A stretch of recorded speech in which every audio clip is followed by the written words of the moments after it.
Good afternoon, Frank. Buongiorno. You've talked many times about the issues moving forward with training and the lack of trained and skilled operators, the fact that government hasn't been supportive in basically education in the trades. Can you comment on that a little bit further for everyone? And in addition to that, perhaps you can speak to how we as a society in Canada and as the public, you talked about government and what they need to do from a municipal perspective, but what can we do as a society to move things forward with not only the current generation, but future generations? Well, I can comment on that. I was with the immigration minister yesterday. What was his name? Jason Kenney. And we talked about that. You have two major problems. One, the immigrant who was a highly skilled man, or before I go into this, without skills, about 25% of our people in our business have to have a skilled trade, either machinist, toolmaker, electrician, technicians, and so on. Without the 25%, the 75% won't have a job. Now we have to train people. But in Canada, the immigrant who came over and was a highly skilled man, he too doesn't want his son or daughter to be a machinist or a toolmaker. He too wants his children to become lawyers, doctors. You know, those lawyers are all overpaid.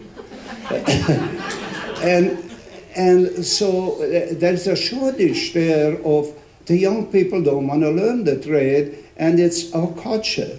Where in Germany, where in Austria, where in the eastern part of Europe, they train a lot of skilled people. So with Jason Kenney, we talked about, and they're opening this up now, that we can bring in skilled people immediately, almost immediately. And you know, when young people come over here, they want to work hard, they have a skill.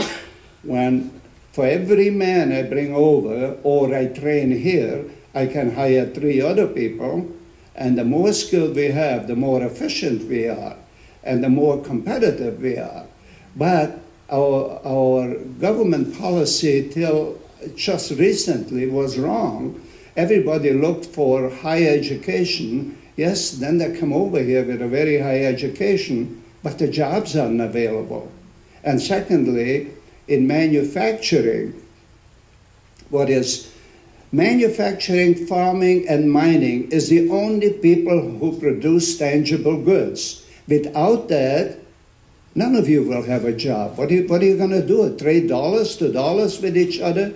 So you need manufacturing. We used to have 21% of the total workforce was in manufacturing. Now we are down to 15%. Germany is 23%. Which is the country is doing the best? It's Germany. You know, they are flourishing. You know, there's a big downturn in Europe, but not in Germany. As long as you have good skilled people, the stockbrokers will have a job, the teachers will have a job. But it'd be very difficult to entice Canadians today, the young children, to go into the trade. They will not do it. So we need immigrants, young immigrants, with a good skill, and the country will grow. And we can export more. I mean, we 100% export at Linamar. We don't do anything for Canada. Yes? I guess the last question to that is... That'd be $1 a piece. I glued the dollar to the floor up there, Fred. Which floor? So what are we going to do with the 250,000 graduates that Canada produces every year from Canadian universities?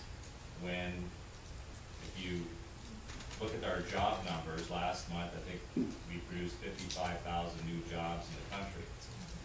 What are we going to do with over a 250,000 graduates? But the answer is very simple. Get more manufacturing going by bringing in skilled labor. Bring them in from Eastern Europe.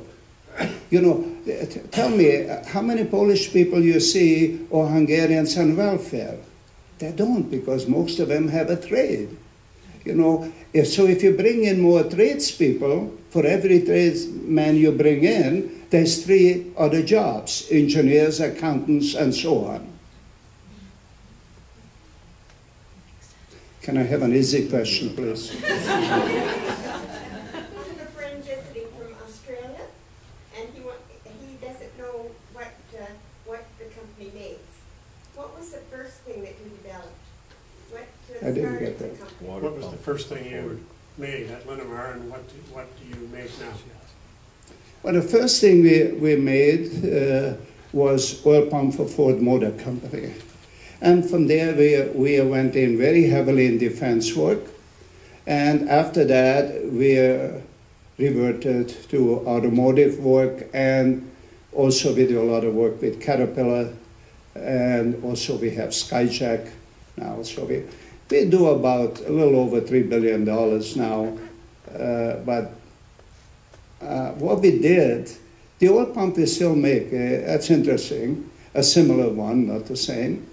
But a lot of the stuff we built years ago, we don't. And there is 18 companies grew out of Linamar, and they took over some of those jobs. They no longer suited us. You're welcome.